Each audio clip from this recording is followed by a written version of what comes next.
It is with great sadness in my heart to announce that my friend and trading mentor, not just to me, but mentor to tens of thousands, if not hundreds of thousands of people all over the world, Dr. David Paul, has passed away.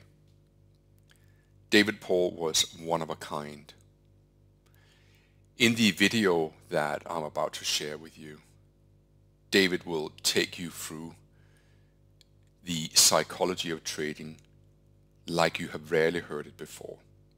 This was recorded during the London Price Action Symposium in 2022. And my colleagues and I have decided that we want to make David's lessons available for the world to consume and for the world to share. I have an enormous amount of fond memories of David Paul.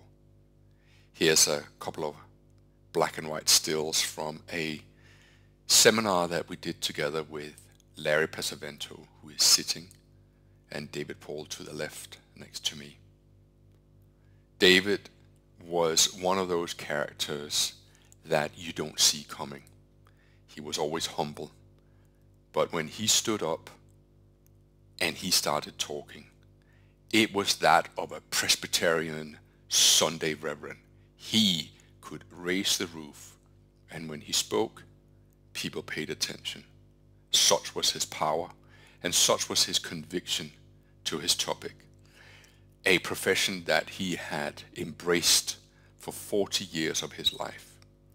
He was a true trader in every sense of the word, cunning when he needed to be, decisive when he needed to be, brave and bold when he needed to be, and yet humble in taking losses when he needed to do that as well. And this is the hard bit.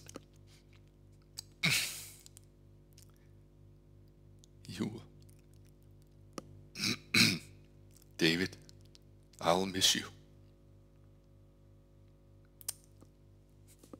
You were a fantastic friend.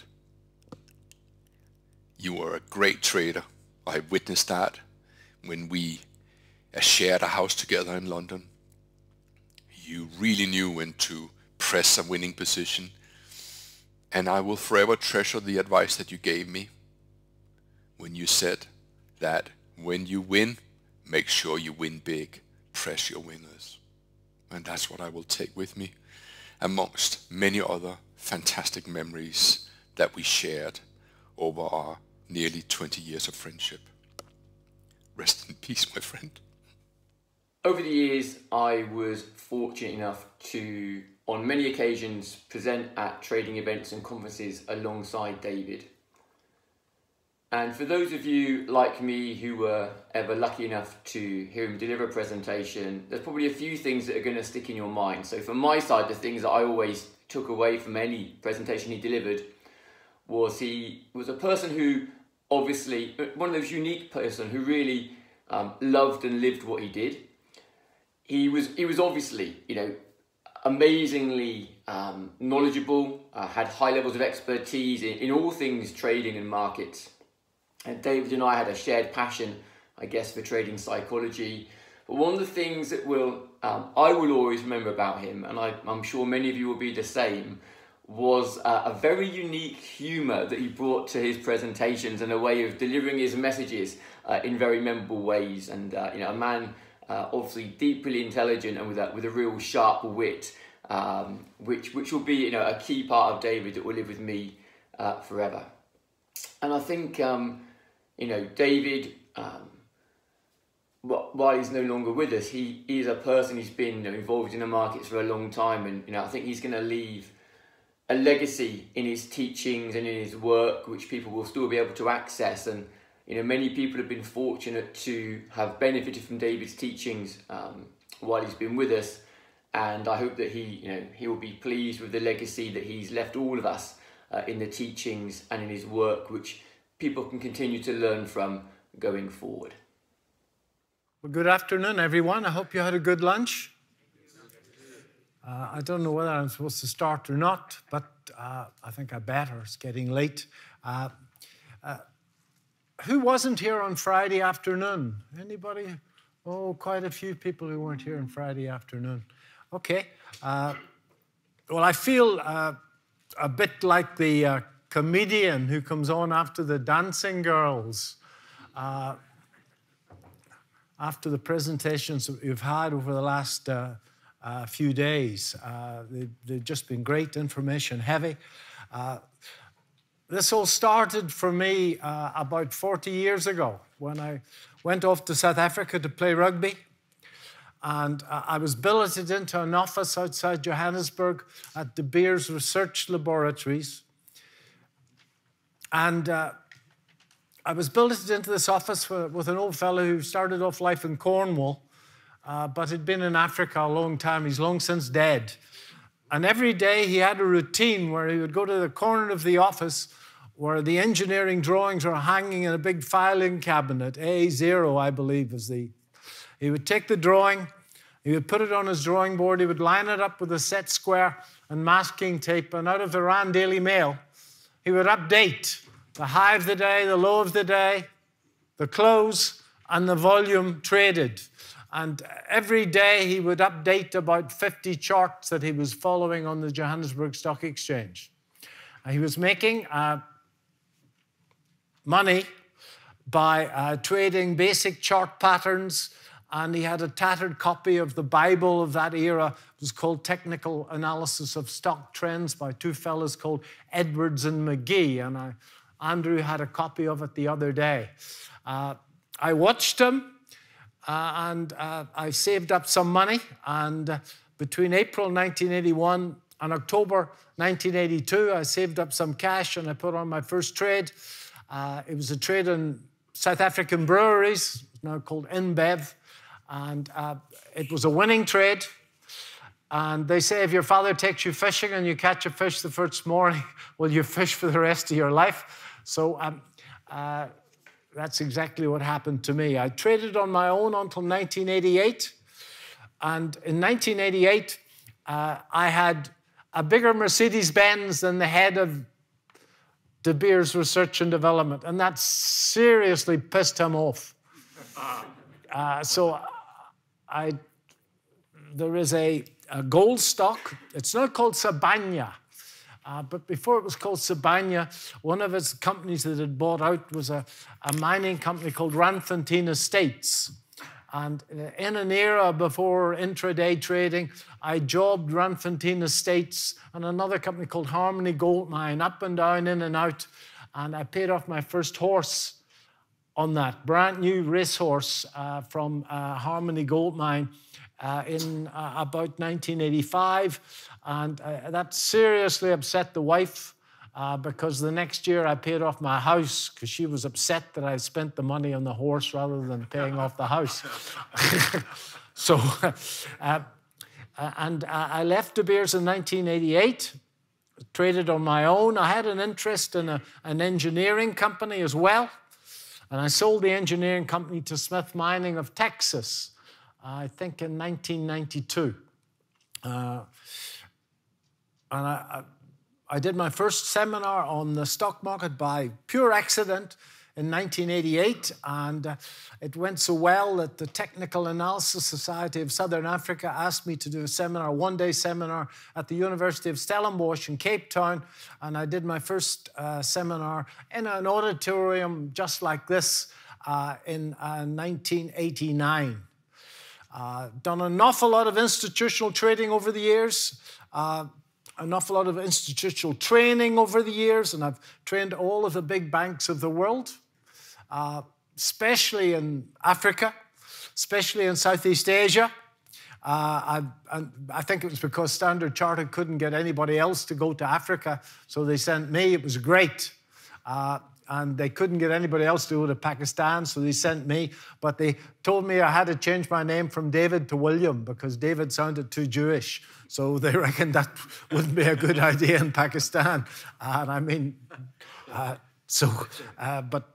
was a great period, folks. I met Tom in about 2005. We ran Which Way Today together. And then I tripped over Vector Vest, which I now promote in the UK. I started with VectorVest, opened it in South Africa. We went from nothing to quite a big company relatively quickly. And VectorVest in the UK. At one stage, VectorVest in South Africa was 5 times the size of VectorVest in the UK. That should not be the case. It's a very small community, South Africa, in terms of people who are investors. And I came back to the UK where I was born. And I've built up VectorVest UK as a retirement business for me into quite a big company these days. I'll talk a little bit about that later on in the afternoon. In terms of academic background, I've got a degree in engineering. I've got an MSc in metallurgy and a PhD in applied mathematics. Those of you that any engineers here? Well, you'll know that the backbone of engineering at university is a subset of mathematics called calculus. Yeah? Well, calculus sort of came to me without any worries whatsoever. I could just do it in my sleep. And I had no great academic leaning. But my PhD gave me enough time to play rugby. And that's all I was interested in at that stage. All of that academic stuff doesn't help you greatly in taking money out of markets. And the thing that I've done that's helped me most in taking money out of markets is that in my youth, I was an officer in the greatest organization the world has ever seen, the Royal Marines. And that's given me a level of confidence and discipline that I have drawn on for a very long time. And 45 years later, I can still fit into the uniform.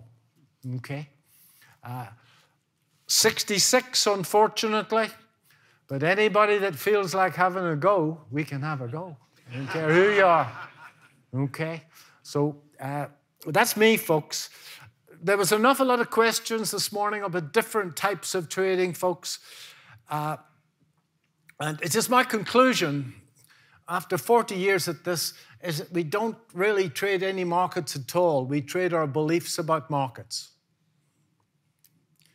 And everybody's beliefs about markets are slightly and sometimes markedly different. And you've only got to read Jack Swiggert's book where there's dozens and dozens and dozens of winning traders who have made a heap of money, and they all have got completely different beliefs about markets. So your objective is to find something that suits you out of these 3 days. Develop that process, something that suits your belief system about markets, and then do your best to refine the process, as Steve talked about yesterday, and then to try and size that, to scale that. So out of all of this, you've got an awful lot of work to do personally to find something that suits you. And unfortunately, it is a rite of passage to put that into place. And nobody can do it for you. It's like me doing your press-ups. You've got to do your own damn press-ups. Am I correct? Yes. Okay. There's no going around it. Okay. Larry has been a great mentor to me over the years. As I told the people on Friday, I bought his first book. And I've still got it, Larry. I've still got it, sir. And I use a variation of the AB equals CD technique every single day. However, it is my own variation, slightly different from what Larry uses. And quite honestly, 2 people arguing over their methodology is like 2 ticks arguing over the spot on the horse just below its tail. You okay? The objective is to learn how to play the game, to have the resilience to go through the inevitable bouts of drawdown, which are going to come as sure as the sun rises tomorrow morning, and to have the testicular fortitude to get through that. Clearly, a bit of position sizing will help.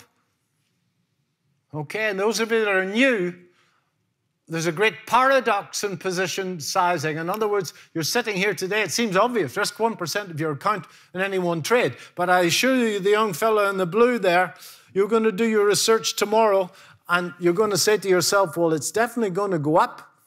I've done all my work. Larry says it's going to go up. It must go up.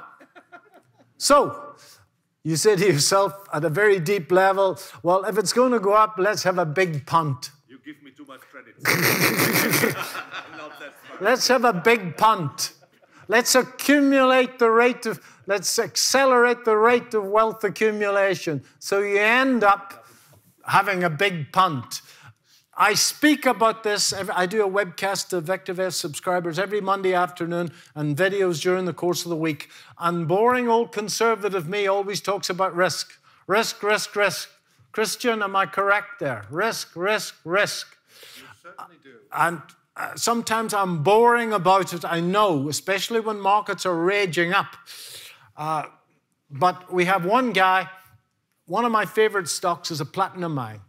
It's just outside Rustenburg. I know the mine well. I know the people well. I could saddle up my horse and I could ride there. If it does what it says it's going to do, by the end of this year, it's going to 80% of its share price will be in cash in the bank. It's on a price-to-earnings ratio of 5. But anybody that's been at this for a while, you know that anything can happen. Okay, it's Africa. Eskom doesn't give them electricity. Some Egypt drops a wheelbarrow down the shaft. It's stuffed. One wheelbarrow down that shaft. Okay? So anything could happen. What did he do? He put his whole ISA, £600,000 into the one stock, after me rabbiting on every Monday afternoon about risk. So there's a great paradox in position sizing. So let me not rabbit on. I've got an awful lot of material to cover, and I don't want to have to rush it. Those are the 4 core values of the Royal Marines.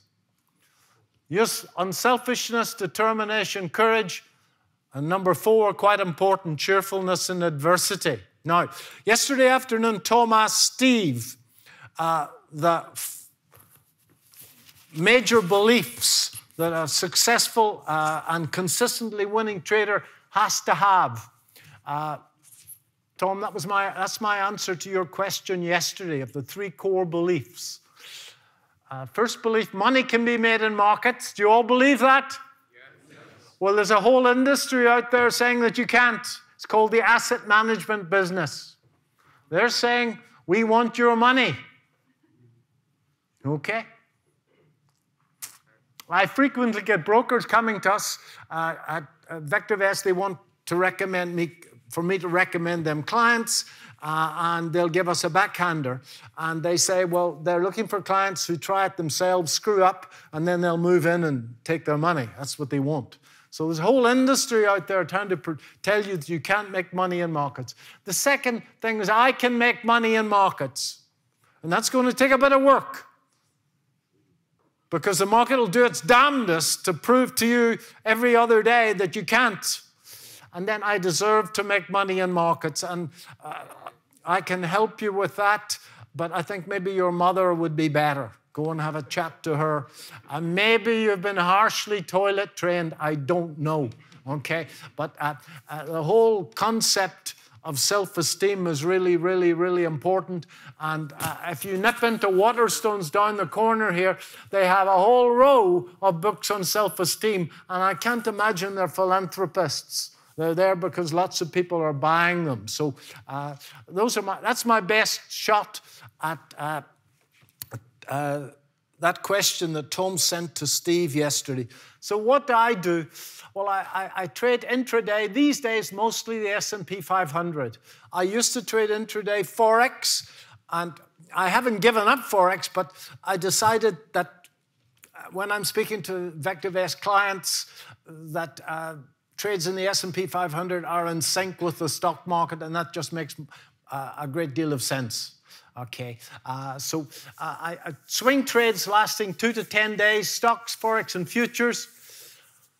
Core trades in stocks lasting 2 to 6 months. I manage a portfolio for the VectorVest subscribers, and every trade that I do is on there, and they see it, warts and all.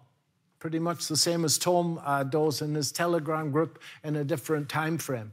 And then lastly, a pension stock portfolio focusing on yield. At dinner last night, we discussed having enough money in your account to retire, to trade. And from the outset, when I started, I put money from my speculative account into a long-term account focused on yield. It took me about 7 or 8 years in South Africa to become financially independent. In other words, if I didn't trade, I would have enough yield coming in to actually cover all my expenses. And when I came back to the UK, I started the same thing. So I put, every year, I put about 50% of what I make into a long-term account. And I have stocks now that are paying me 15% dividend yield. And I've only owned them 2 or 3 years. And that's what VectorVest is really, really good at. So that's what I do. As I say, you need some form of process. And then you need to develop the discipline to follow that process through thick and thin. And this is what Mike Tyson has to say about that. Everybody's got a plan until they get a smack in the mouth. And unfortunately, folks, unfortunately, and this is my experience over many years, that after 1 or 2 bad trades, everybody changes. Recency bias, and you actually curve fit to what worked well yesterday. So it takes, I'll always say, we've got to follow a simple set of rules through thick and thin. It takes a great deal of effort to follow those simple set of rules through thick and thin. A great deal of effort. And I hope that the live trading that Larry and Tom did on Friday will help with that. I'm going to try and talk about how to build that discipline a little bit later on. This is one of the greatest bits out of a movie that I've seen ever. This is $1 Million Baby. Do you remember Hilary Swank and $1 Million Baby? Clint Eastwood movie. She got an Oscar for it, or he got an Oscar for it. Very motivating fellow, old Clint Eastwood. At 92, he's in fact producing his life's best work. When he was a youngster, the movies he made were rubbish, absolute rubbish. But the movies he's made over the last few years have been quite magnificent, in my humble opinion.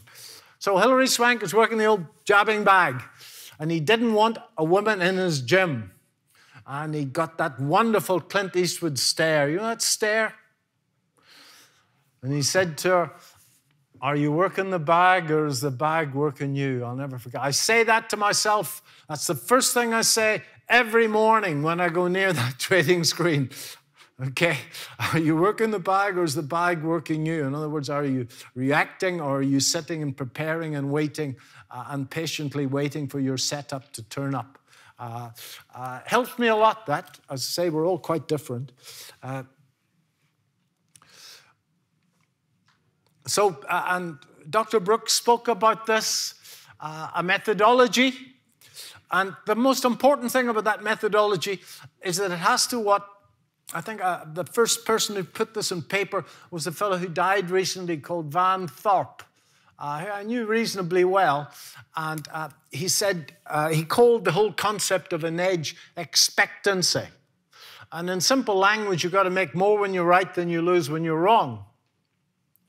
And there's 3 things that contribute to that expectancy. One is the hit rate, the number of times out of 10, let's say, that you get this right. 2 is the risk to reward. Yeah, reward to risk. And 3 is spreads and commissions. And based on those 3, you can work out how much money you're going to make. So as Dr. Brooks pointed out, it's just not the number of times that you get this right. It's this mixture of these 3 things. And to quote Marty Zwig, he said so beautifully that I educated 2 children out of the stock market. Unfortunately, they were the broker's children. So those expenses and those spreads mount up, especially if you're a short-term trader. So there's 3 things you need to account in the expectancy. And most people, in fact, at a mental level, only think about the number that they get right. And don't think about the risk to reward, don't think about the spreads and the commissions, okay?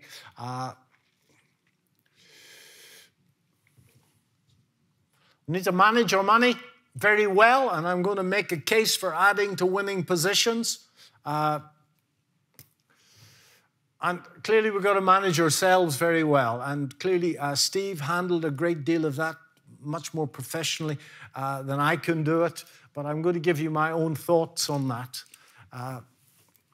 So let's say we've got a trading system. Are there any trend followers here? Simple, old-fashioned trend followers. Buy a 21-day high, buy a 55-day high. Well, it works, because if you're the fellow who owns Boston Red Sox and the same fellow owns Liverpool Football Club, he made John Henry, he made his money as a trend follower. And there's a little book called The Little Book of Trend Following. I think it was written by Michael Covell.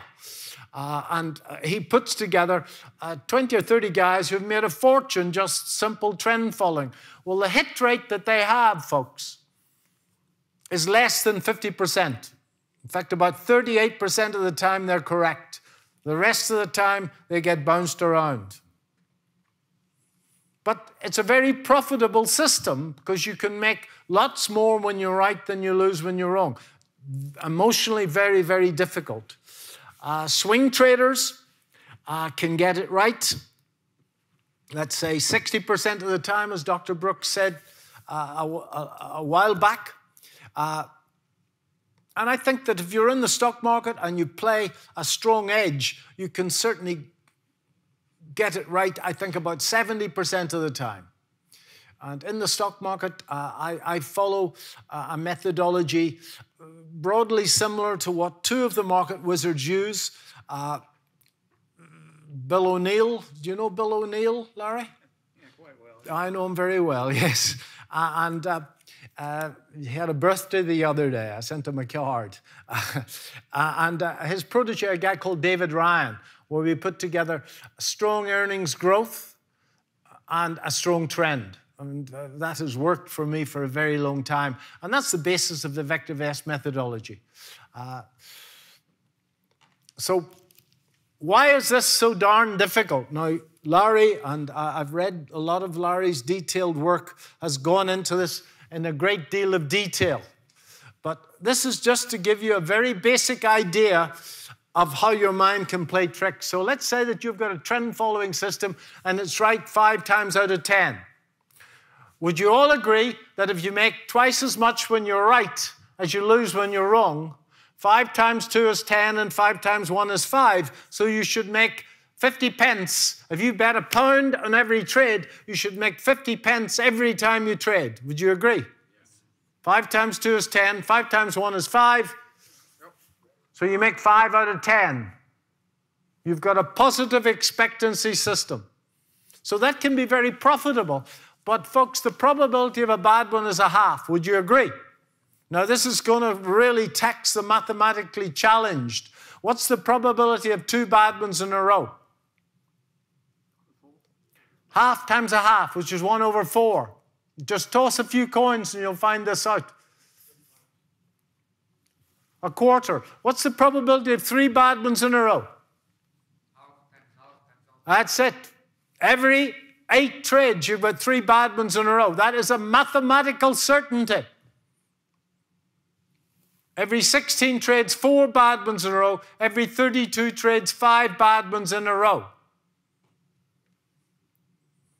Can you put your system on without fear or hesitation after 5 bad ones?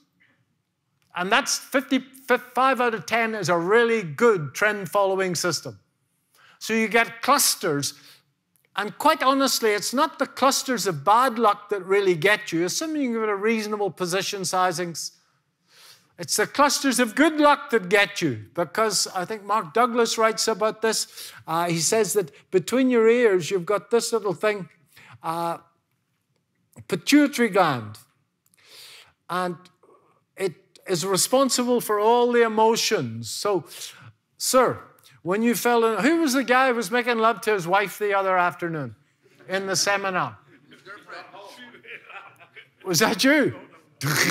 Well, we had a guy who was, let's say, on the job in the seminar. And when we were at university, we had this code between all my friends.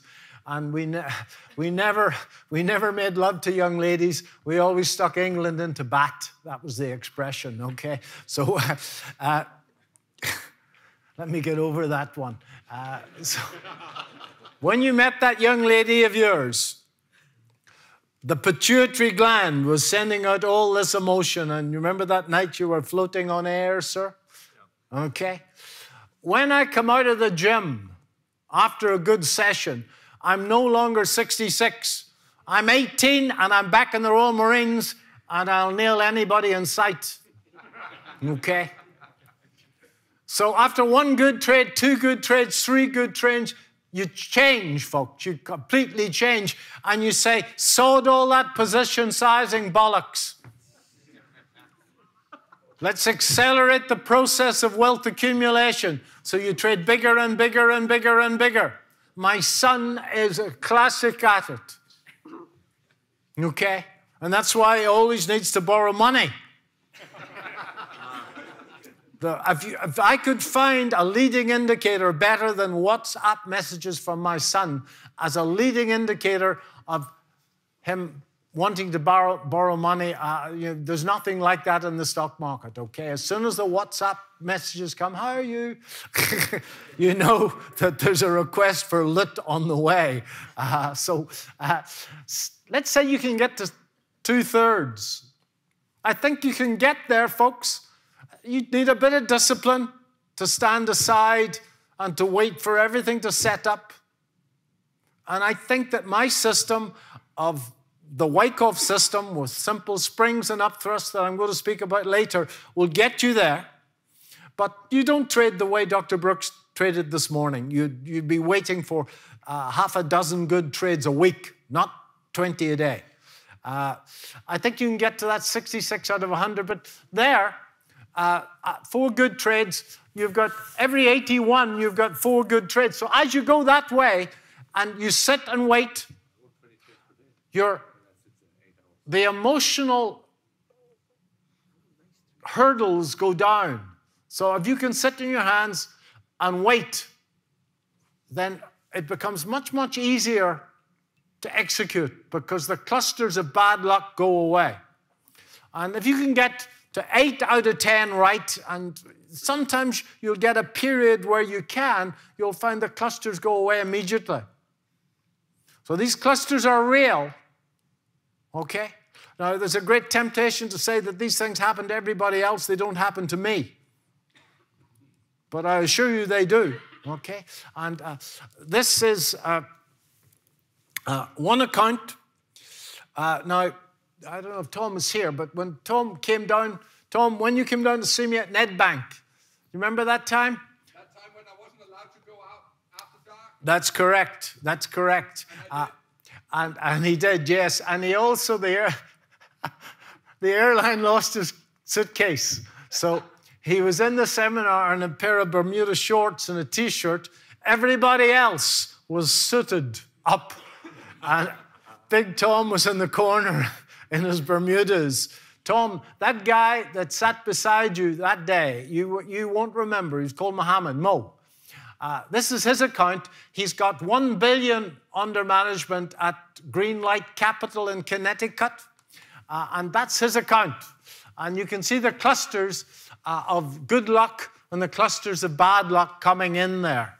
He was up 42% in 2019, a very good man. He's the guy, his company, my son worked for before he started his own company.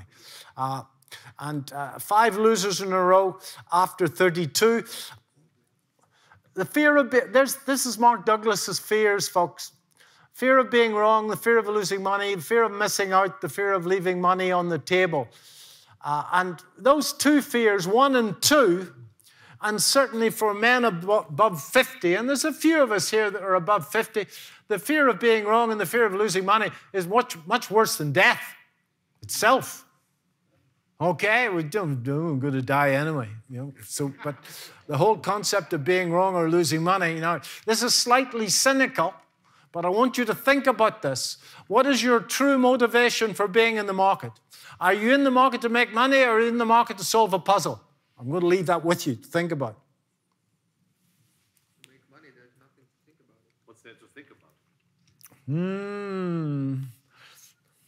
A lot of people are in the market to solve a puzzle. They think they're in the market to make money, but they're really not. They're trying to solve a puzzle. Just think about that, okay? So those two big fears are real. I've got over those myself because, one, I firmly believe that anything can happen. If you're right 80% of the time, you're wrong 20% of the time. On the next trade, you don't, whether it's one of the 80 or one of the 20. That is a reality of the situation. My money management is good, and that comes from being smacked quite a few times. I've still got a problem with missing out. Anybody got a problem with missing out? Yeah. Still, after all these years, maybe another 40 years, I'll get that right. And then leaving money on the table. Now, I coached a group of farmers in South Africa. These are not Farmer Brown type farmers with a wee red tractor. These are guys, the poor ones drive Cessnas, okay? The really rich ones have Learjets, and they're all pulling diamonds illegally out of the Orange River. And they take them to Antwerp in the upholstery of the Learjet. Seriously rich dudes. I had one guy who was up 10 million South African rands, £1 million, £500,000 now, on a white maize contract. And he gave it all back, every last bit of it back, because he thought the market was going to move further, okay? So, and if you haven't read Trading in the Zone, I think you should read Trading in the Zone. It's just a pity the author is no longer with us. So our journey, folks, is to be able to execute without fear or hesitation. And I'm going to address my best shot and fear at the moment: running away quick, letting winners run, and pushing winners. Let me take you back to 1992. 1992, I sold a mining tools company to Smith of Texas. And for the first time in my life, I was really, really, really wealthy. Couldn't believe it. The company was worth bugger all. But I designed a mining tool, and every oil well that's drilled in the world is drilled with my drill bit, believe it or not. Every last one.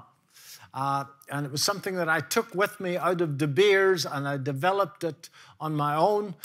But I didn't have the cash to commercialize it. So I sold it, but did really, really well out of it. I was in London at the time, and I managed to get a copy of this little book. I bought it at Waterstones. It's called The Little Money Bible, by a guy called Stuart Wilde. This is a guy long since dead. And Stuart ran the Las Vegas MBA.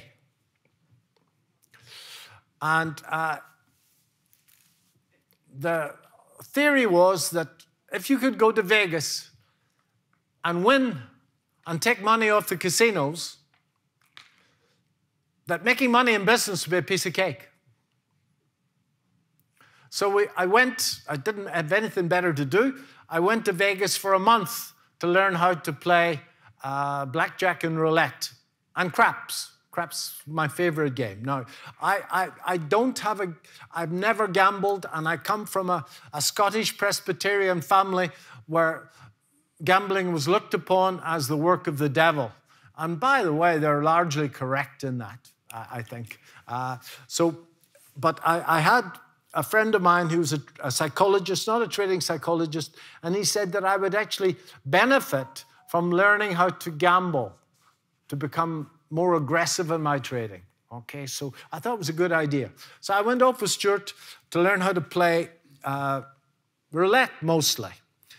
And we sat there for the first day, and let's assume that you're just playing red and black. And you're playing a $10 bet on red or black.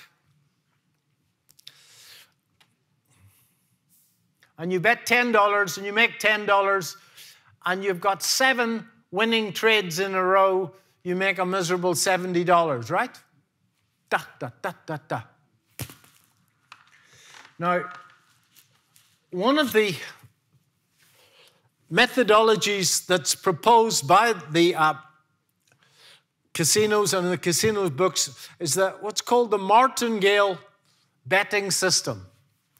And this was a system that my grandfather on my mother's side used for the horses. He would go to the track and he would bet a $5 on the second favorite. In the very likely event of the second favorite not winning, he would bet a $10 on the second favorite on the second race. In the very likely event of the second favorite not winning, he would bet 20 quid on the second favorite on the third race. So he would average down his trades.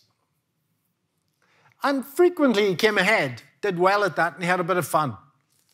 And believe it or not, the bookies have in fact stopped that second favorite bet, because it is a good bet.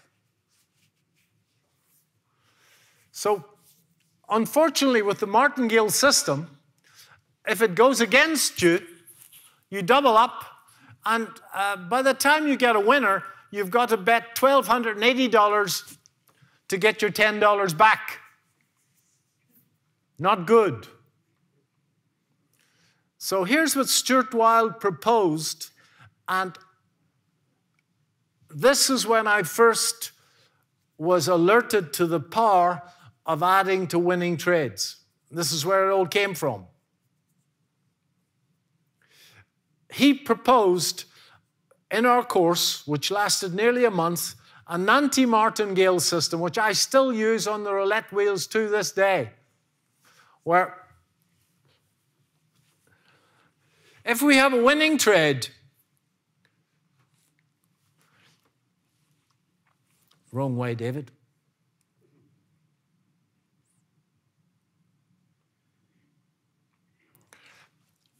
So, did I get this right now?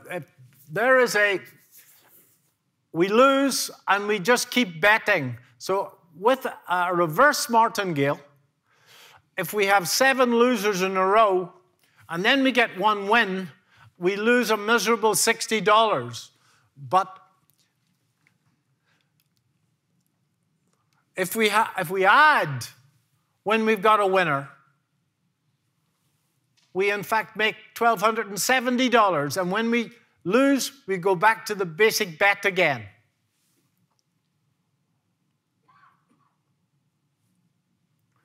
So this still works.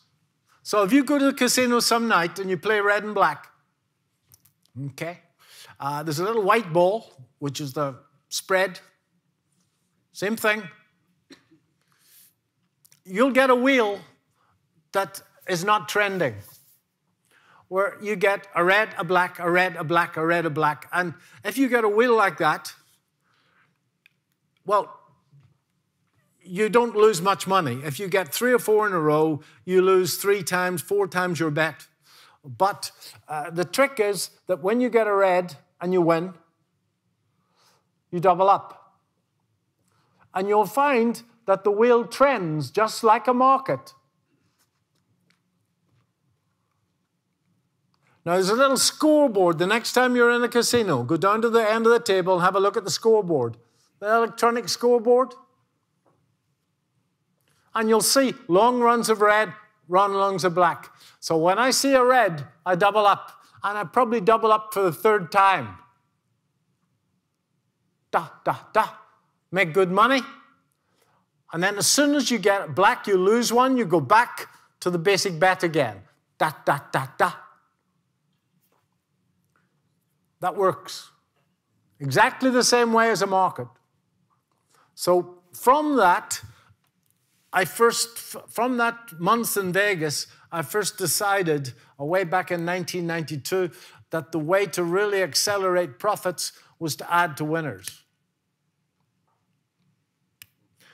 Tom, I have a guy in South Africa who's tried this, and he actually plays it the same way as you would play roulette. In other words, if he takes a trade, he scalps it. He gets in, he makes 10 points. That's a win. He takes the money, and then the next time he gets in again, he goes in at double the size. Takes the money quick. Gets in again, treble the size. So he doesn't let the position run and add to it. He takes his money along the way for what it's worth. And many people would say there's extra costs in that, and there certainly is. So that's where this whole concept of adding to winners came from. It was that month in Vegas many, many years ago. And that system still works to this day. And I've gone through this very quickly, but I'm going to give these notes to Tom, and Tom will send them all out to you. You can actually work through that on your own. And he'll also send you out the roulette course. And Larry, I've decided to go up £1,000 more than you. It's $36,000 for my roulette course, okay? Yeah, you want $35,000 for your course, so I'll put another $1,000 on mine for the roulette course, okay? So Tom will send the stuff out on Monday, okay? It's great fun, and when you go to that roulette table and you win and you double up, everybody at the table will be looking at you as if you've got two heads. Okay, who's this friggin' idiot? And then you double again, and then everybody will be just freaking out, because you're not supposed to do that. You're supposed to go the other way, double down. Great fun indeed. And I've been chucked out of a casino on the Edgware Road for taking too much money off them. Chucked out. There is one wheel in the casino on Edgware Road that trends a lot. So if you go to Vegas, just wander around, look at the scoreboard and see which wheels are trending, because they get worn a little bit, and some of them trend. And what I mean by trend, I mean a long row of reds, a long row of blacks in a row. That's the one to go for. You can't lose money when you're wrong. So that's 2 gambling tips. I told the people who came on Friday that my son plays poker at 6 o'clock on a Sunday morning. That's midnight, 1 o'clock in the US, and he takes money off drunk Americans. He says it's incredibly easy, okay? A piece of cake. You can go through that in a great deal of detail. And that's where this all came from. So I've answered this question, folks. Can discipline be built, or has one person got it and another person hasn't got it? And I believe it can be built, and can be built relatively easily. Now, I build discipline very easly indeed. And many of you will think that that's a good thing, but it's just as easy to build a bad habit as it is to build a good habit. Really? Yeah, very easy if you let yourself slip. So I never have the chips with the meal. Not because I don't like chips, and because chips once in a while won't do me any harm, but I'm scared, because I know myself well, that if I have chips once or twice in a row, I could build a habit to have them every day, and I don't need that. So I'm very, very careful, and it's that little V thing that Steve talked about yesterday. What little thing can you do today so that you can move towards the person that you want to be? So you really have to be very careful about those small things. My humble opinion. I'm no psychologist. I frequently have to refer to the world's greatest trading psychologist. And Steve, if you're here, unfortunately, it's not you. It's a little doctor who practices out of Tennessee, Dr. Jack Daniels. Okay. Has anybody consulted with, in fact, do you remember the Al Pacino and The Scent of a Woman? He says, I know him so well, I call him John. Oh, that's such a good line, that, yeah. We have a Vector-Vest customer up in Arbroath, north of Scotland, north of Edinburgh, a cold place. She says that there's a great trading psychologist, Andrew, up in Edinburgh, up in Glasgow, Dr. Johnny Walker. Okay, works wonders, she tells me. So I'm no trading psychologist, but the paradox is that when you've got discipline, you don't need it. And I assure you that I don't need any discipline to go to the gym. None whatsoever. In fact, I need to exercise a great deal of discipline not to go. And Tom will tell you, every morning in the Which Way Today room, about 10:30, I would get twitchy because it's time to go to the gym. Simple as that. Larry, I did early on one of Van Thorpe's courses a lifetime ago, and I got to know him quite well. And we had to fill in this, just at the early days of the internet, we had to fill in why we got in, the normal trade log and whatever, and he gave me a bollocking online. It was a Skype meeting when remember when Skype was new? You could chat on Skype, it was such a novelty. And he gave me a bollocking in front of everybody. He said, David, getting out of a position because you want to go to the gym is not a valid reason, okay? So he passed away the other day, old Van Thorpe. When you got discipline, you don't need it. And you'll find, and where's Belinda? Belinda, you'll find that if you go through that exercise that I'm going to talk about, and I've cribbed it from Mark Douglas, I don't care where it comes from as long as it works. You'll find that you'll build that discipline, okay, to get over any hurdle. And we've all got the same hurdles to go over, and it is a rite of passage. So out of all of this, folks, all of this, and my word, you've got a bit of work to do because there's been an awful lot of stuff presented here, and first-class stuff, not, as they would say in Afrikaans, not by groot bullshitters, but by people who have traded an awful lot. Stuff that works. That guy on the internet that sits in front of that car and he's skiing and he's playing polo with Harry and Willie, that guy, that's my fastest move of the day. When I see him coming up on YouTube, I sprint across the floor to try and switch it off YouTube, you know. So the industry's populated, unfortunately, with scoundrels. So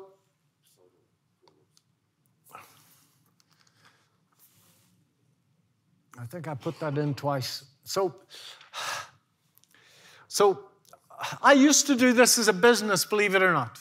And there was a brokerage, a big brokerage. It used to say, David, we got this chap from Saudi, and he spends, he gives us $200,000 a month commission, and he's losing money hand over fist.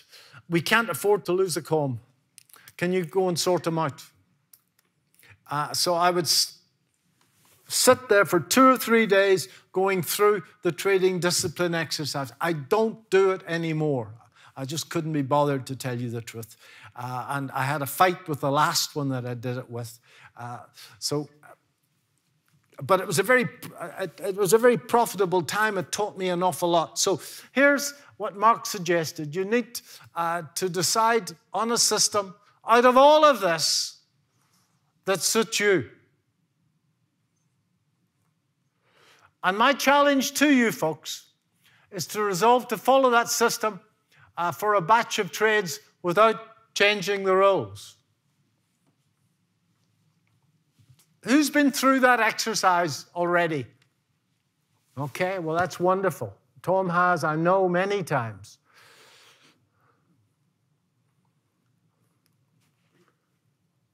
Hania has. Quite a few of us have. Well, the rest of us, and ladies and gentlemen, that is a rite of passage. Otherwise, you're going to be coming on courses for the rest of your days. You're going to be buying books for the rest of your days. You're going to be having a double Johnny Walker at night, and you're going to see some bloke who sells you the long-lost secrets of W.D. Gann. There's a guy in Australia who charges 25,000. I can't remember what's American dollars or Australian dollars for the long-lost secrets of W.D. Gann. Okay? And it's so easy to fall for that stuff after you've had a cluster of bad trades, especially if you've got a little bit of lubrication at work. Easy. So you've got a bit of work to do, folks. It's an exercise that I do myself at least 2 or 3 times a year because the discipline slips. Will you humor me and do that? Okay? Don't make it complicated. The last time I was here, I put on a very simple mechanical system that's trivial, and I'm sure Tom will send you that. If you need something that's mechanical, it's just couldn't be simpler. It's called a tipping point, and it's just a few lines of code that you can write. But I'm going to suggest something later on in the afternoon that you can do. And, building discipline, it's, the old personal trainer. Has anybody got a personal trainer here? I had for a long time, and I did again after the pandemic. Personal trainers would like to think themselves that they're in the exercise business, but they're not. They're not bright enough to work it out. That they're in the discipline building business. Because invariably, unless you're playing for Manchester United, you hire a personal trainer because you make a commitment. That makes a commitment to get there because you're paying her $100 or £100 an hour. So you want to be there. She'll tell you that she's got a set of exercises that are ideal for your body type, but you can see them writing the exercises out in the car park, So they're making them up as they go along, and it doesn't matter. Okay? They're in the discipline building business, as the same as I was when I was trying to get people back on the straight and narrow. So, if you want to do this, folks, quite honestly, you can start to do it in a demo account if you want, or start to do it with a real account, but just trade very low in size. Trade it at £1 a point until you get the hang of it. And just write it off as a training exercise. Now, something very special happens when you do this. Somewhere between 10 and 15 trades, all the internal resistance goes away. I've seen this so many times with myself and with dozens of people that I've done this with. You're going to find that you have resistance and then it just goes away. And I don't understand why. There's this whole concept of neuroplasticity that everybody can talk about, but nobody really understands. Electrons firing together in your head, neurons buzzing and making connections. So you're going to find that somewhere between 10 and 15 trades, the resistance goes away. As I say, I build discipline very easily. So I found myself that after 8 to 13 trades, all the resistance went away. So that's your task out of this. Quite honestly, all of the technical analysis is largely irrelevant compared to this. Okay. And the more you resist that, the more difficult you're going to find this business is going to be for you.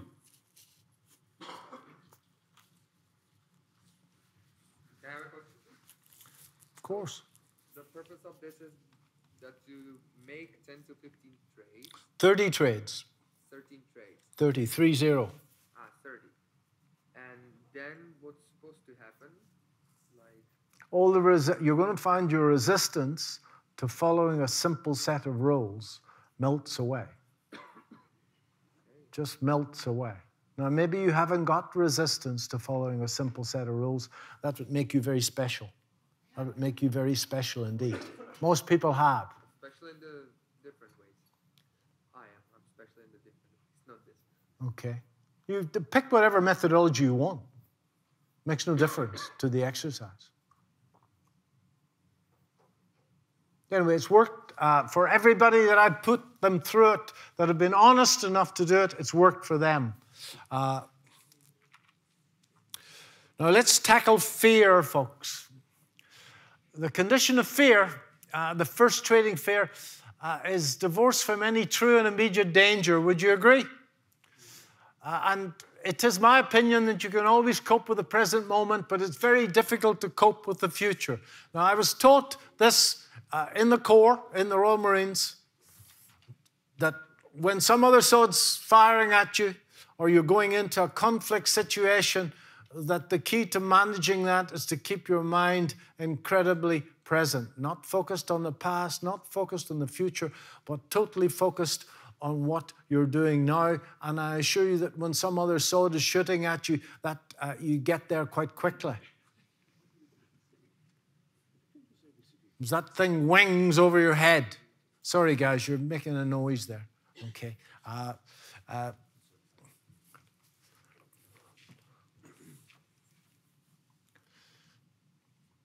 And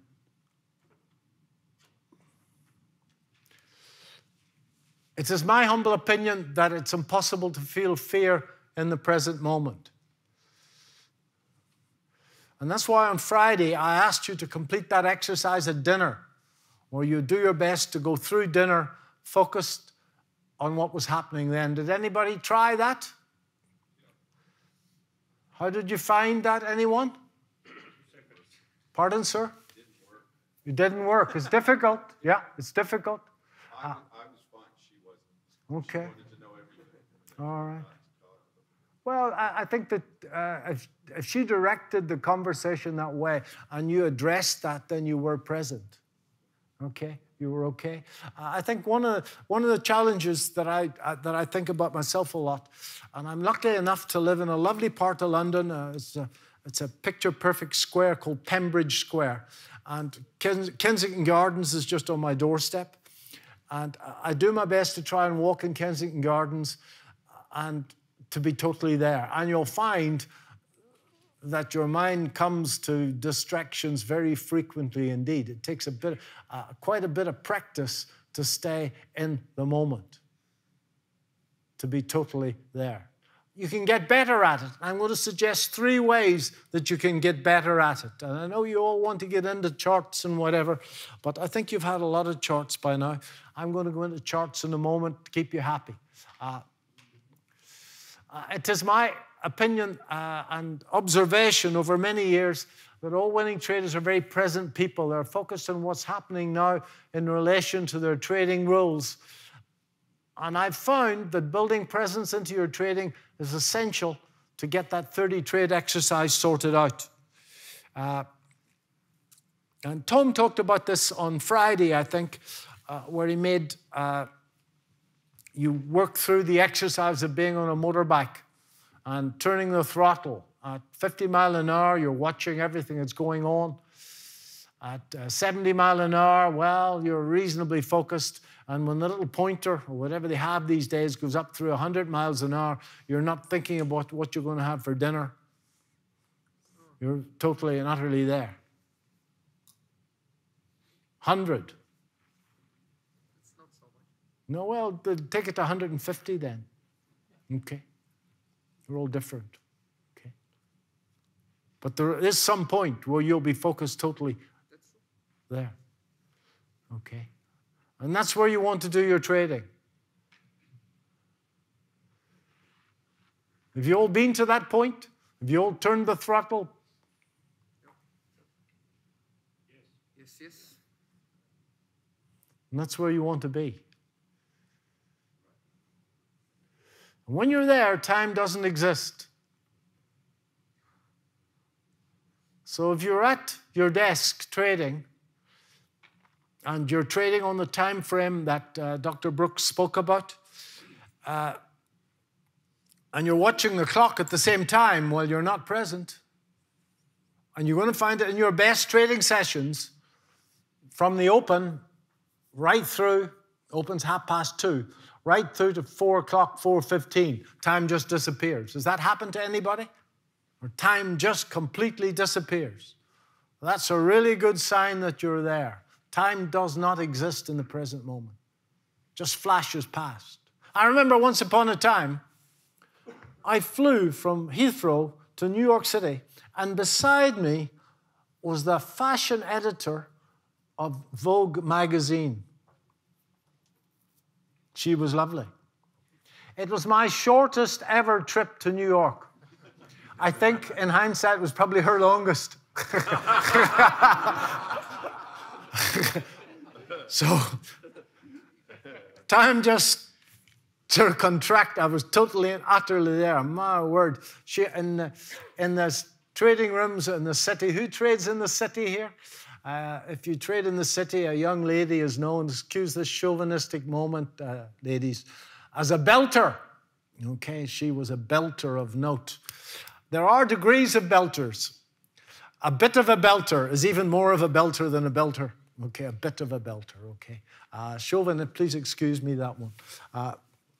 Similarly, I asked some bloke at the gym I go to ages ago.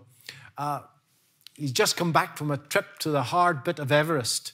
And I said to him, why do you climb mountains? And he gave me the old stick just because it's there. But I assure you that the reason that people really climb mountains is that when they're up there on the side of that darn mountain, they're not thinking about whether they're going to have the chicken or fish that night.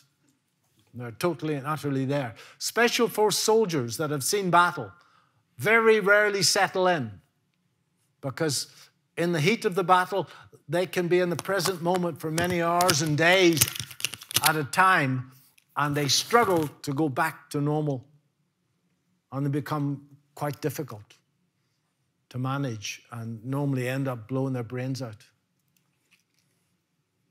So,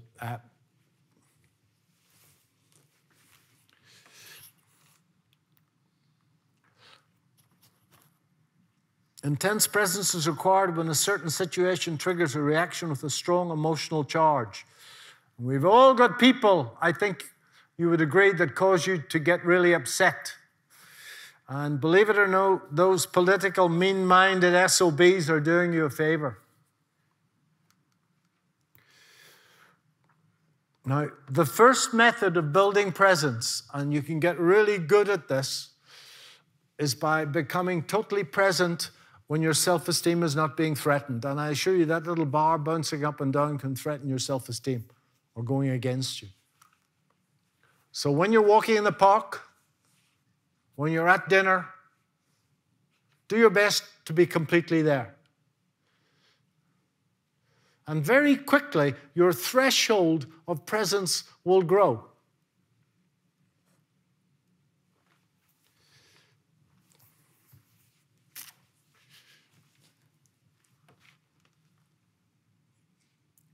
Nature's good. Holidays are good. When you've got that,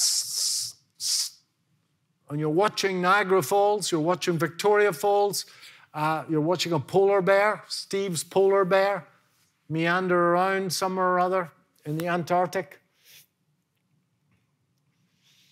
That can keep you totally grounded in the moment.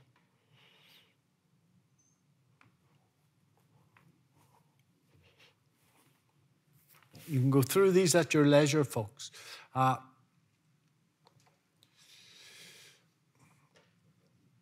Focus on what's happening now and tell me what problems you've got. There's a really good book that I think is worth a read. It's a long read. It's called A Course in Miracles. And in that it says, I'm only affected by my thoughts. Now, Steve spoke about this on Friday. And this is what the more spiritual people such as Eckhart Tolle have been talking for a long time. It's called cultivating the silent watcher, to become a silent watcher of your thoughts. Don't judge those thoughts, and you'll find that the same thoughts, especially trading-related thoughts, will come over and over and over again. So don't judge them, but do your best to laugh at them and dismiss them.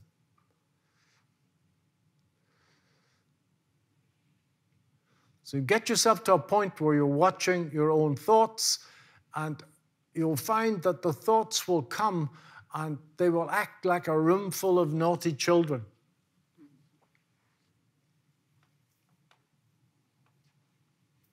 And the same thoughts rattle on in there for many years.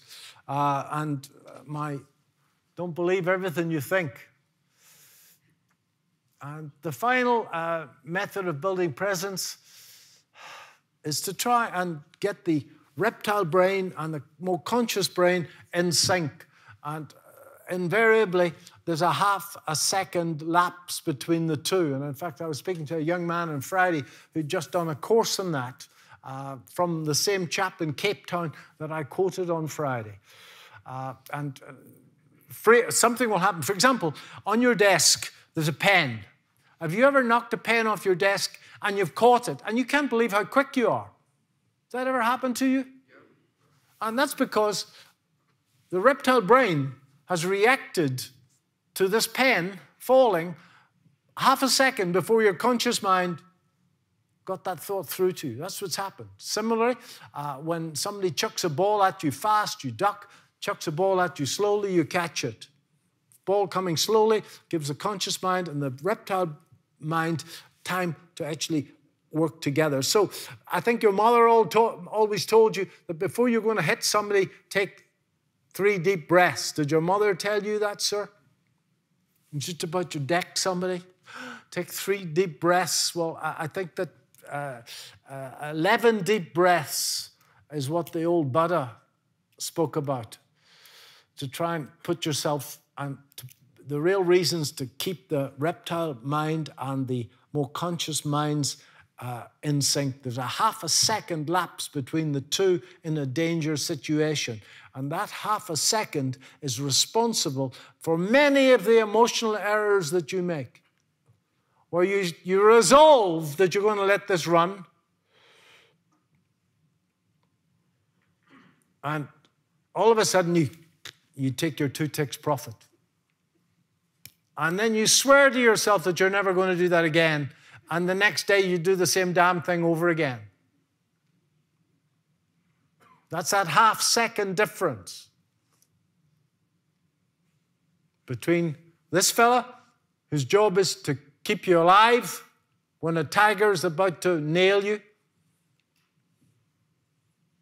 and this one that processes information much more consciously. Big part of emotional overreactions, quick reactions is caused by that half second. And the more present you are, the easier it's going to become to overcome those actions that occur in a part of your brain that you know bugger all about. That was designed to keep you alive when the old saber-toothed tiger was hunting you down.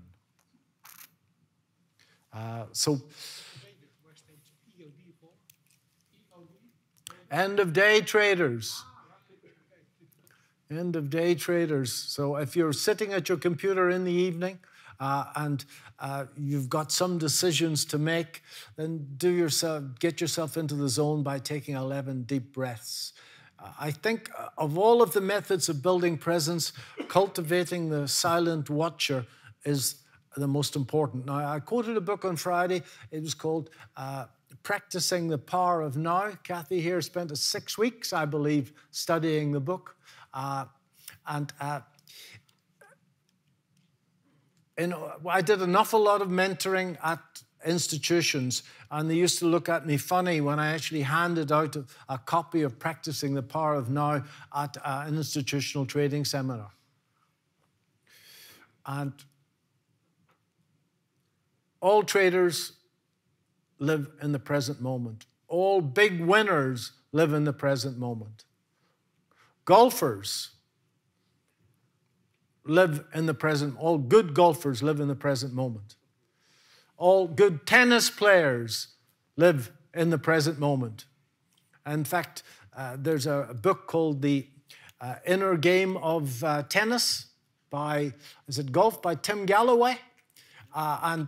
If you Tipp-X out golf and write in trading, it really works. There is a golf coach. What's the name of the golf coach? He's written a book on peak performance in golf, and he was Tiger's coach. He was Ernie Els's coach. Pardon? No, another, not that guy. Pardon? Can't remember his name. I've got his book sitting in Notting Hill, in fact. If you Tipp-X out, for those of you that are under 50, Tipp-X is a little white stuff you put on the paper. If you Tipp-X out golf and you write in trading, his books are really, really great. Manchester United have got 2 coaches. One a new age fella and one university-trained chappie, and their job is to keep people in the present moment, especially when they're kicking penalties. You imagine you're taking England against South Africa, and it's injury time, and you're sitting there trying to take a three-pointer. You know, presence required to do that. Wayne Rooney said so beautifully, they're never a formality, okay? When, I don't know, who's at the top of the Formula One at the moment?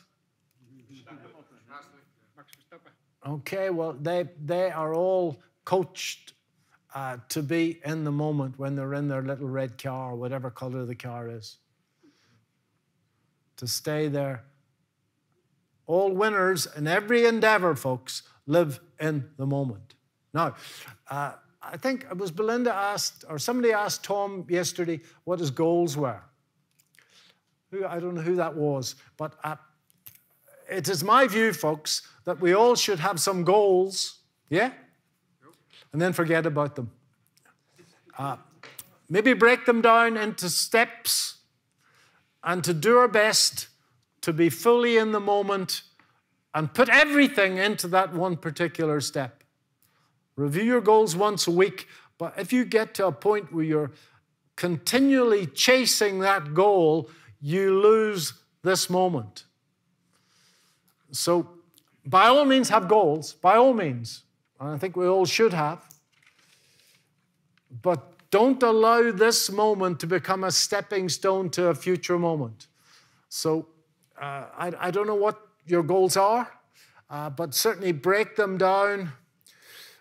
Stick to have a daily list of what you're going to do. Prioritize that daily list, and then do your best that when you're completing your list to be completely and utterly there. When you're writing that report, when you're completing this trade. So I'm not knocking goal setting at all, but I'm saying that many people chase goals and they never get there. The reason they never get there is that they're actually always chasing and not putting a great... the only place where there is creativity is in the present moment. So don't allow this moment to become a stepping stone to a future moment. But I'll leave that with you. And let Eckhart Tolle talk you through all of that. In trading as in life, don't be concerned with the fruit of your actions. Give attention to the action itself. The fruit will come of its own accord. And I've got ahead of myself. Don't allow this moment to become a stepping stone to a future moment. And our job is to execute perfect trades over and over and over again. I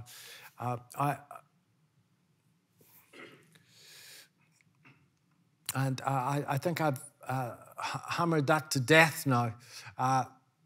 And you can read these bits and pieces for yourself. Surrender to the market itself. To surrender is to accept the present moment without reservation or inner conflict. You see this at airports. British Airways says, flight's delayed for 2 hours. An old fella goes completely mad, you know. It's not going to help. He's going to get a heart attack. British Airways don't care.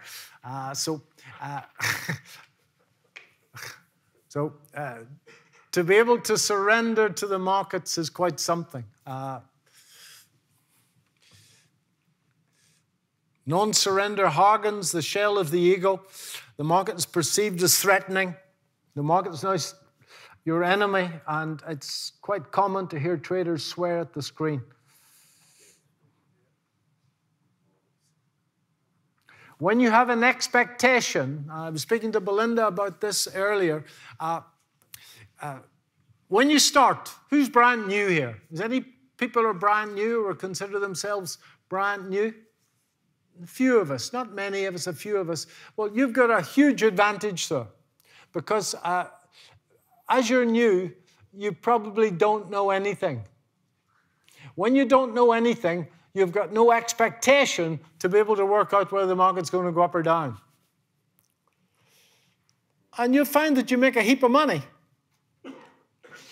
6 months into the journey, you're now a guru. You've been on courses, you've read books, and slowly but surely that expectation comes that you know what's going to happen next. And as soon as you've got an expectation in anything and that expectation doesn't work out, you actually get a dose of pain from the universe. And it sits there like about 3 pints of Guinness at lunchtime. Okay. Causes an awful lot of pain. That pain grows and grows and grows and makes trading quite difficult indeed. So one of the ground rules of this is to try and get yourself to a point where you've got no judgment, no resistance, no negativity. And as Mark Douglas says in his book, get yourself to a point where you have 2 levels of belief. At the level of one trade, anything can happen. Anything. It only takes one idiot somewhere in the world to totally stuff your position. Remember vividly, Tom and I were trading online a lifetime ago. Again, when Skype was new, and we were talking online, and I went into an oil position, and within a few minutes, well, half an hour, I was up £5,000 in that position. It was good money. This is nearly 20 years ago. I was feeling so flush. I went out to the kitchen and I brewed up a big pot of tea, Earl Grey. And I threw all those Presbyterian principles away. I put in an extra tea bag. All right? I was feeling really flush. I came back. My £5,000 was gone, and my £1,500 stop loss was gone. I hadn't brought the stop loss up. Some idiot had blown up a pipeline in Nigeria. Until you can predict an idiot who's about to blow up a pipeline, you don't know what's going to happen next, folks. You really don't. So to have an expectation that you know what's going to happen next in this environment where the lead is in the sky, as the Dubliners once said in a popular drinking song, is just crazy. Nobody knows what's going to happen next. If you're right 80% of the time, you're wrong 20% of the time. On the next trade, you don't know whether it's one of the 80 or one of the 20. That's the reality of the situation. So if you think you know what's going to happen next and it doesn't happen, the Guinness is on the way. And that pain grows and grows and grows, and it's got some terrible consequences, that pain. So, and this is the one thing that helped my trading when I first read Trading, The Disciplined Trader, was that traders need 2 levels of belief, folks. At the level of one trade, you have to firmly believe that anything can happen. But at the level of 30 trades, you have to firmly believe with every core of your being that your edge will work out. And that's difficult. All of us understand thinking and probabilities at an intellectual level. We were all taught stats at school. But to understand probabilities at a stomach level is quite something. And certainly that month gambling in Vegas helped me immensely at that. And I suggest, and I used to do it with all my coaching clients, that we learn how to play backgammon. Because if you learn to play backgammon with the dice, okay, you learn to think in probabilities very quickly. I know we've got one backgammon player here. Yep, there he is. Maybe we've got two. So one of the things that I could recommend heartily to get yourself to a point where you can think in probabilities is go to your local store or buy it online, a simple, cheap backgammon set. Learn how to play backgammon. Do not get tuition from a Greek fella, because he will rob you blind. Those Greeks are taught how to play backgammon. Any Greek folk here? At their mother's knee. And if he brings out that doubling cube, you run for cover, okay? Because that's how the bet rises geometrically. So, but learning how to play backgammon is a very simple way to get your mind into thinking in probabilities, thinking in a batch of trades as opposed to one trade. And backgammon is good. If you ever get a casino that plays craps, craps is a great game as well to get you to a point where you can think in probabilities. And I love the craps game. It's my favorite game at the casinos. There's only a few tables in London. Again, the table trends, and if you bet that it's going to keep going, you can take money off the table. You've got to be bigger when you're right than you are when you're wrong. And I don't think it's possible to beat markets without doing that. I'm going to talk about that in a second. So,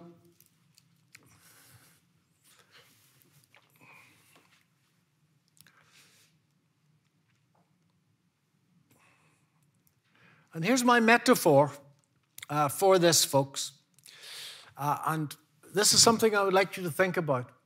I think that in trading, we're walking along in a dark night, surrounded by a thick fog. We have no idea what's going to happen next. None. Not in this environment. Not in any environment. You've got a torch. And that torch illuminates a narrow path in front of you.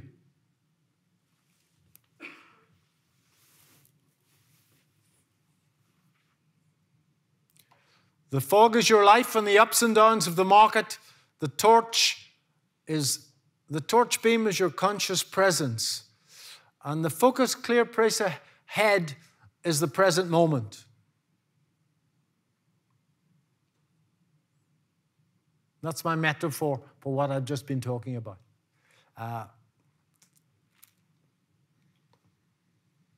And if you find your trading unsatisfactory, it's only by surrender where you can take positive action to change. And you certainly won't work out what's going to happen next. Let's go back to the Guinness. Let's say that you have an expectation that this trade's going to work out, and it doesn't work out. The Guinness arrives. It sits in your stomach here. Creates a great deal of pain. That happens again. More pain arrives. You've now got your setup comes again, and your job is to execute that setup without fear or hesitation. But our minds have got two characteristics. They associate one moment with a previous moment, and they want to avoid pain. The setup comes again, sir, and at a level that you know nothing about, your mind sees the last two, and it says, this caused me pain. And at a level you know nothing about, you'll subtly hesitate.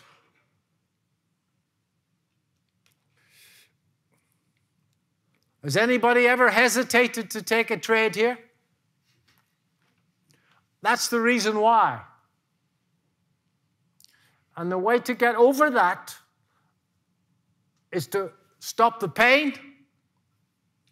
And the only way to stop the pain is to believe with every fiber of your body that at the level of one trade, anything can happen.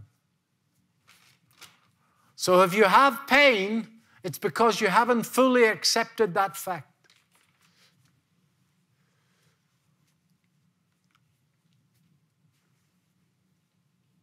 And Mark Douglas's exercise of 30 trades will do its best to get rid of that pain for you. So that's the process that I think you should work through. Nobody does it. I do courses for VectorVest.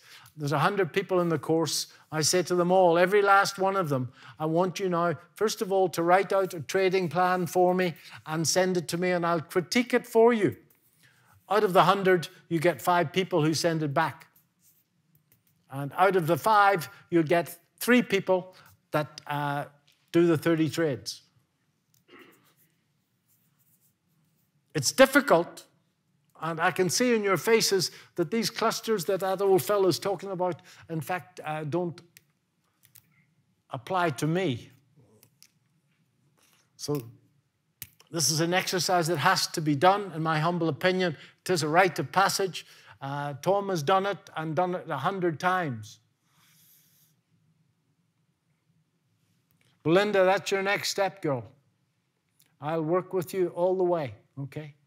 More than happy to help. If anything. And old Nassim Taleb, the guy who's written Fooled by Randomness. Nicky Taleb. You met him, Larry? Yeah, he's a nice guy. Nice guy, I know him well. We brought him to Johannesburg, to the TASA, Technical Analysis Society of South Africa, years back. First-class fellow.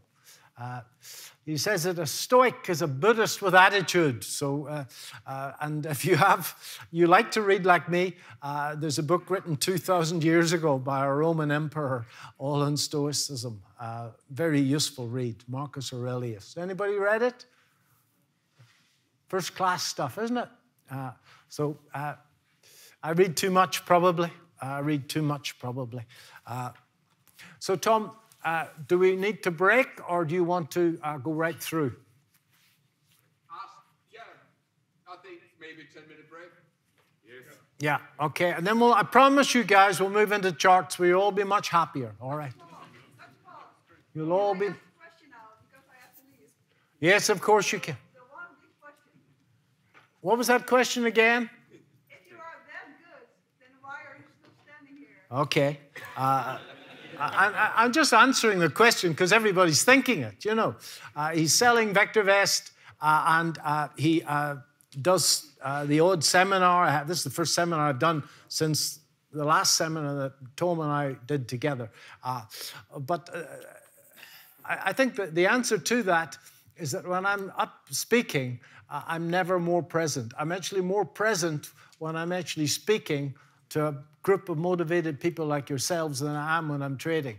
And the time just flies. Now, those of you that don't think that I could talk for 3 days don't know me that well. Okay? So I can talk about this and time just disappears, and I just fall through that little crack in the floor and time completely disappears. And that's the reason why I still do these. Okay? I never feel more present, more grounded, more there than when I'm talking to an audience of motivated people. That's why I still do them. Otherwise, I wouldn't be bothered. Great answer. Okay. So